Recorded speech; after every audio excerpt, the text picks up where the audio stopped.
आज का शुभ पंचांग आश्विन मासे कृष्ण पक्षे द्वादशी रविवार विक्रम संवत 2081 तद अनुसार 29 सितंबर 2024। आज द्वादशी शाम को लगभग 5 बजे तक की है। तत्पश्चात त्रयोदशी। आज का विशेष दिन एकादशी व्रत पारायण, प्रदोष व्रत, द्वादशी श्राद्ध, गंडमूल, विश्व हृदय दिवस। सूर्य राशि कन्या, चंद्र राशि सिंह, दिशा अशुल पश्चिम, अग्निवास आकाश, नक्षत्र मघा, ब्रह्म मुहूर्त सुबह 4:48 से 5:37। राहु काल का समय साय 4:30 बजे से लेकर 6 बजे तक रहेगा। अभिजीत मुहूर्त लगभग 12 बजे से लेकर 12:50। कल भद्रा त्रयोदशी श्राद्ध, मासिक शिवरात्रि। 1 अक्टूबर को भद्रा चतुर्दशी श्राद्ध, 2 अक्टूबर को गांधी जयंती, लाल बहादुर शास्त्री जयंती, सर्वपित्र अमावस्या, 10 अमावस्या, अन्नदान, सूर्य ग्रहण। सूर्य ग्रहण रात्रि को 9:14 से प्रारंभ होगा, जो देर रात्रि 3:17 पर पूर्ण होगा। गर्भवती महिलाएं बहनें कृपया सावधान रहे। 3 अक्टूबर को महाराजा अग्रसेन जयंती, नवरात्रि प्रारंभ, घट स्थापना। 4 अक्टूबर को गंगा दर्शन, 4 अक्टूबर को चंद्र दर्शन। बोलिए गंगा मैया की जय। जय श्री राम। तत्वार्थ रामायण की कथा का आगे का विस्तार, राम जी की लीला।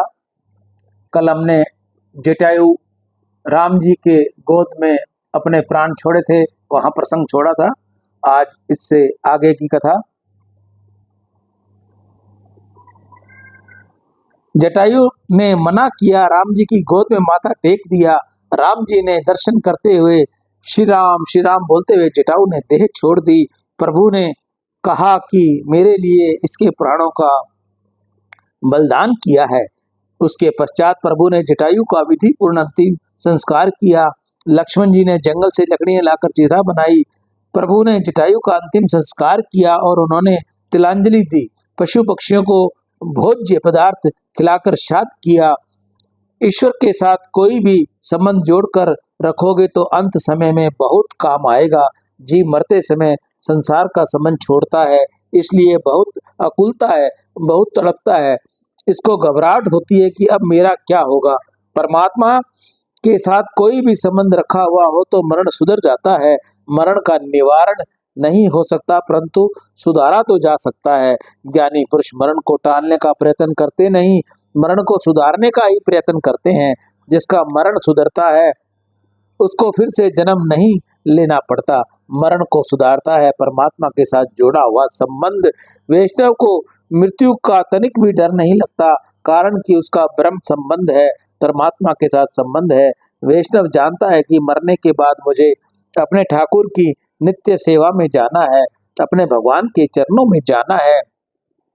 मरण यदि आने वाला कल आता हो तो आज ही आ जाए। संत मानते हैं कि मृत्यु ईश्वर मिलन करवाती है।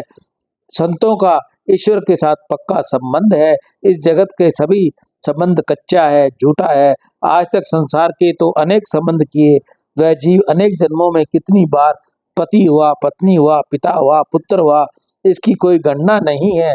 यह संबंध कहाँ गए और इसका अंत कहाँ आने वाला है, कब तक यह चलता रहेगा। अब तो प्रभु के साथ प्रेम बांधो, प्रभु के साथ संबंध बांधो। प्रभु के साथ संबंध ही तुमको संसार के बंधन से छुटकारा देगा। यह जन्म मरण का चक्कर तो चलता ही रहने वाला है। झूठ संबंध बांधते हो और छूटते हो, इसका कोई अंत नहीं, अंत भी नहीं। अंत तो तब आएगा जब परमात्मा के साथ संबंध हो जाएगा। यही संबंध सच्चा संबंध है, स्थायी है। जटायु गीत पक्षी है, पक्षियों में भी गीत अधम गिना जाता है, परंतु राम जी के साथ इसका संबंध हुआ और इस कारण श्री राम इसको काका मानते थे। तुम भी राम जी के साथ कोई संबंध जोड़कर रखोगे तो मरण मंगलमय होगा। परमात्मा के साथ संबंध बांधोगे तो ही मरण सुधरता है। संसार के संबंध तो स्वार्थ से भरे हुए हैं। जिस पुत्र के लिए बाप लाखों रुपए की संपत्ति छोड़कर जाता है, अरे वह पुत्र अंतकाल में दगा करता है, बाप के पास बैठता भी नहीं। बाप का जीव त्रिव वेदना सहन करता करता करता होता है और पुत्र बाप की संपत्ति की वसीयत कराने की चिंता में होता है। कितने ही तो राह देखते हैं कि अब कैसे होगा, अब जल्दी छुटकारा हो तो ठीक है, आज छुट्टी पूरी हो रही है, इसके लिए पैसे का त्याग किया, जिसके लिए समय का त्याग किया, वे ही कुटुंबी ऐसी अपेक्षा रखते हैं कि अब बहुत दिन हो गए हैं, जल्दी ही कुछ हो जाए तो ठीक है, जल्दी ही कुछ हो जाए, इसका अर्थ क्या है, यही कि मर जाए तो ठीक है। परंतु ऐसा स्पष्ट रीति से बोलते नहीं। पुत्र भी पिता के साथ दगा करता है। परमात्मा से संबंध जोड़कर रखा होगा तो अंत काल में बहुत काम आएगा। जटायु का श्राद्ध प्रभु ने किया, जटायु की दिव्य सदगति हुई, श्री राम जी ने उसको सारूप्य मुक्ति दी, समय का जैसा दिव्य स्वरूप दिया, आकाश में वह प्रकट हुआ और रघुनाथ जी को वंदन करके जटायु ने स्तुति की थी। श्री राम जी अंत अचित सद्गुणों का भंडार है। जगत में जितने दिव्य सद्गुण हैं वह सब राम जी में एकत्रित हुए हैं। श्री राम अर्थात कौन? ये सद्गुण का भंडार ही श्री राम है। श्री राम के दरबार में भी दर्शन करने वह ही जा सकता है जो राम जी जैसे दिव्य सद्गुण जीवन में उतारता है। यदि कोई दर्शन करने जाए तो हनुमान जी बाहर गदा लेकर खड़े रहते हैं। हनुमान जी कहते हैं अंदर मत जाओ, तुम प्रत्येक स्त्री में मातृ भाव रखते हो, तुम माता पिता की सेवा बराबर करते हो, मेरे राम जी जैसा बंधु प्रेम रखते हो। यह मर्यादा पुरुषोत्तम का दरबार है। वेद शास्त्र और मर्यादा का पालन करते हैं वो, पर स्त्री को मातृभाव रखे, माता पिता की जो सेवा करे, भाई में जो शुद्ध प्रेम रखे, उसको ही हनुमान जी दर्शन करने जाने देते हैं। नहीं तो पीछे गदा से दिखाते हैं। जो मर्यादा को भंग करता है उसको हनुमान जी दर्शन करने नहीं जाने देते। उसको तो गदा दिखाकर कहते हैं कि तेरे लिए ही गदा लेकर यहाँ बैठा हूँ, तू मर्यादा भंग करता है, क्या सुनता है और पाप छोड़ता नहीं। कथा सुनने के बाद भी जो पाप करता है चालू रखे, उसको बहुत सजा मिलती है। जिसने कथा सुनी ही नहीं वह पाप करे तो उसको भी सजा तो होती है, परंतु जिसने कथा सुनने के बाद भी पाप नहीं छोड़ा उसको भगवान 2-4 कोड़े अधिक मारते हैं। भगवान कहते हैं तू कथा में जाता था, तू मंदिर में दर्शन करने जाता था, लोग तुमको वैष्णव कहते थे, तू कथा में सुना था कि फिर भी पाप नहीं छोड़ा, इसलिए तुझको अधिक सजा है। कथा सुनो और कथा में सिद्धांत जीवन में उतारो। ज्ञान यह क्रियात्मक होता है तभी सार्थक होता है।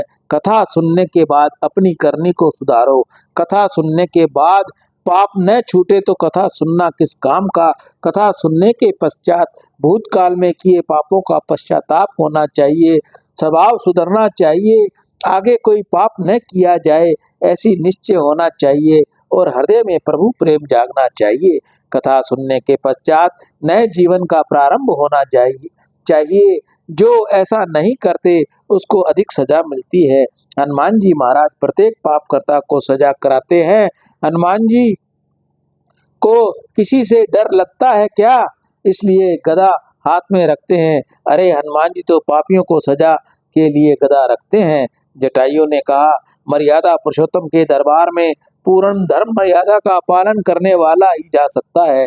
जिसको बहुत धन मिलता है, जिसको जगत में बहुत सम्मान मिलता है, वह सनातन धर्म की मर्यादा तोड़ता है। परंतु सुख संपत्ति मान प्रतिष्ठा यह सभी अनित्य है। नित्य तो केवल एक धर्म है। धर्मो नित्य सुख दुखे तत्व नित्य, जीवो नित्य हेतु रहस्य तत्व नित्य। यह जीव भी अनित्य है, भंग क्षण भंगुर है, आत्मा नित्य है। नित्य आत्मा को शुद्ध रखने की बहुत आवश्यकता है। धर्म से ही कुछ शुद्धि आती है, टिकती है। इसलिए धर्म की मर्यादा का हमेशा पालन करो। परंतु ये बहुत पढ़े लिखे लोग और बहुत श्रीमंत लोग धर्म की मर्यादा पालते नहीं।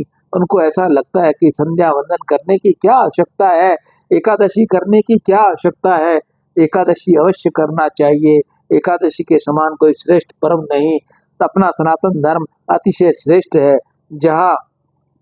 परंतु जहाँ ज्ञान बढ़ा, जगत में बहुत मान मिला, तो मनुष्य धर्म की मर्यादा को भंग करने लग जाता है। उसको ऐसा लगता है कि मुझको कौन पूछने वाला है।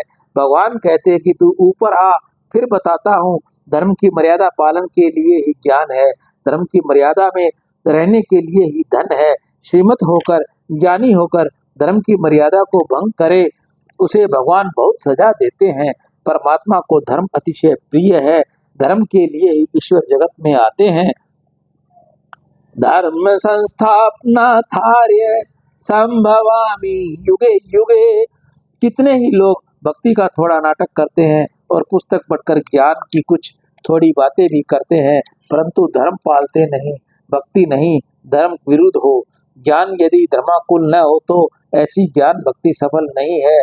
ज्ञान भक्ति धर्माकुल हो तो ही वे ही सफल है। कितने ही लोग ऐसा समझते हैं कि हम तो भक्ति कर लेते हैं, अब हम धर्म न भी पाले तो भी कोई बाधा नहीं, भगवान हमको क्षमा कर देंगे। भगवान ऐसी क्षमा किसी को नहीं देते। भगवान को धर्म अतिशय प्रिय है।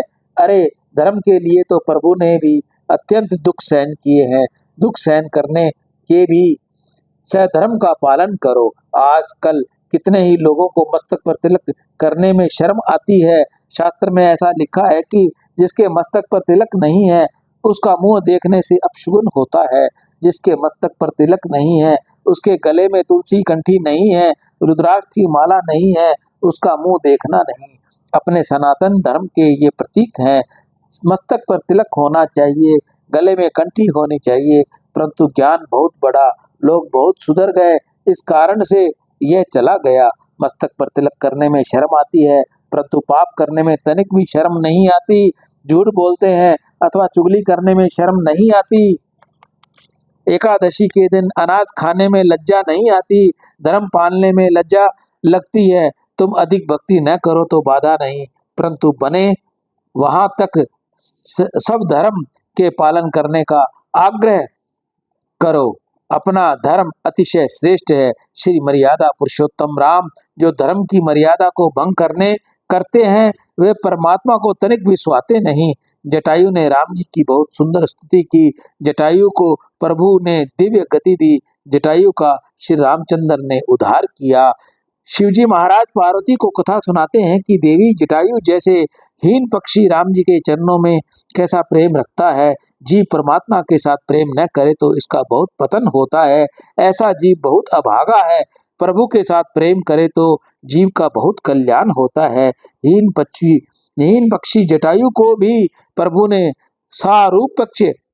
सारूप्य मुक्ति दे दी। योगी जिस गति को दृष्टि में रखकर योग ध्यान तप करते हैं वह गति परमात्मा ने जटायु को दी। कोमल चिति अति दीन दयाला कारण बिनु रघुनाथ कृपाला। गीत अदम खग अभिष्य भोगी गति दीनी जो जाचत जोगी। सुनहु उमा ते को अब आगी हरित जी होई विषय अनुरागी। सियावर राम जय जय राम, मेरे प्रभु राम जय जय राम। राम जी की लीला का आज हम एक बार फिर यहीं विश्राम देंगे। कल इसके आगे की कथा हम आपको सुनाएंगे। राम जी की लीला। एक माताओं बहनों के लिए मेरी सूचना, जो माता बहनें गर्भवती हैं उनके लिए ग्रहण की विशेष सूचना आप सुनिए। ग्रहण रात्रि को लगेगा और वो रात्रि को ही पूर्ण हो जाएगा, जिसका सूतक जो भारत में मान्य नहीं है, लेकिन मैं अपनी ओर से आप सभी माताओं बहनों जो गर्भवती हैं उनके लिए कहूंगा कि उनको एहतियात बरतनी है, उनको सावधानी बरतनी है। किसी प्रकार का छुरी चाकू कांटा नहीं चलाना, सब्जी को छोक नहीं लगाना तथा अपने कमर पर बांधा हुआ कमरबंद ढीला सोना है, ढीला बांधना है और सीधा सोना है। माताएं बहनें जो गर्भवती हैं मेरी बात को अवश्य सुने। जिसको न समझ में आए वह मुझे फोन करके पूछ सकती हैं। सियावर राम जय जय राम, मेरे प्रभु राम जय जय राम। मैं ईशु अरवानी हनुमानगढ़ टाउन राजस्थान से रोज आपको गंगा दर्शन लाइव दिखाता हूँ, वह पंचांग सुनाता हूँ। जिस माता बहन ने अभी तक मेरा चैनल गंगा दर्शन ईशु जीडीआई को सब्सक्राइब न किया हो तो मैं उनसे प्रार्थना करूंगा कि वह मेरे चैनल को सब्सक्राइब करें और बेल आइकन दबाएं और आगे से आगे सभी को गंगा दर्शन भेजें, आपको भी पुण्य मिलेगा। सनातन धर्म की भी बढ़ोतरी होगी, गंगा भी सभी दर्शन करेंगे, गंगा माँ भी आपके दर्शन करेगी। राम।